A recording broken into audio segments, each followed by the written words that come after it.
ಸಾವಿತ್ರಿ ಪ್ರಾಣಾಯಾಮ ಅಂತ. ಸತ್ಯವಾನ್ ಸಾವಿತ್ರಿ ಅಂತ ಕೇಳಿದಿರಿ. ಸತ್ಯವಾನ ಸತ್ತೋಗ್ತಾನೆ, ಯಮನ ಕ್ಲಚಸ್ಸಿಂದ ಸಾವಿತ್ರಿ ಸತ್ಯವಾನನ್ನ ವಾಪಸ್ ಕರ್ಕೊಂಡ್ಬರ್ತಾಳೆ, ಬದುಕಿಸ್ತಾಳೆ ಅಂತ. ಅದೇ ಈ ಹೆಸರು. ಅಂದರೆ ಇದು ಆ್ಯಂಟಿ ಏಜಿಂಗೂ ಹೌದು, ತುಂಬ ವರ್ಸ್ಟ್ ಸಿಚುಯೇಷನ್ಸಲ್ಲಿ ಬ್ರೀತಿಂಗೇ ಮಾಡೋಕ್ಕಾಗಲ್ಲ ಅನ್ನುವಂಥ ಸಂದರ್ಭದಲ್ಲೂ ಕೂಡ ಇದು ವಾಪಸ್ ಒಂದು ವ್ಯಕ್ತಿಯನ್ನು ಕರ್ಕೊಂಡ್ಬರುತ್ತೆ. ಬಹುಶಃ ಇವಾಗ ನಂಗೆ ಅನ್ನಿಸ್ತಾ ಇದೆ ನಿಮ್ಮ ಜೊತೆ ಕೂತ ಮೇಲೆ ನನ್ನ ಹಾರ್ಟ್ ಅಟ್ಯಾಕ್ಗಿಂತ ನನ್ನನ್ನು ಬಚಾವ್ ಮಾಡಿದ್ದ ಈ ಪ್ರಾಣಾಯಾಮ. ಸೊ ಸಾವಿತ್ರಿ ಪ್ರಾಣಾಯಾಮ ಅಂತ ಇದು. ಇನ್ಹೇಲ್ ಮಾಡ್ತೀವಿ, ಹೋಲ್ಡ್ ಮಾಡ್ತೀವಿ, ಎಕ್ಸೇಲ್ ಮಾಡ್ತೀವಿ, ಹೋಲ್ಡ್ ಮಾಡ್ತೀವಿ. 2 ಹೊಸ ಸ್ಟೇಜ್ಗಳನ್ನು ತಗೊಂಡ್ಬರ್ತೀವಿ ಬ್ರೀತಿಂಗಿಗೆ. ಇಲ್ಲಿಂದ ಯೋಗಿತನ ಶುರು ಆಗುತ್ತೆ. ಮೊದಲೆರಡು ಕೂಡ ಪ್ರಾಣಾಯಾಮವೇ, ಆದರೆ ಸಾಧಾರಣವಾಗಿ ಎಲ್ಲರೂ ಮಾಡುವಂಥದ್ದು.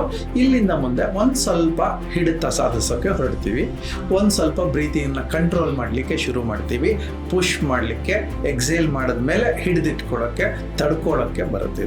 ಅಂದರೆ ಇದು ಪ್ರಾಣಾಯಾಮದ ಲೆವೆಲ್ 2.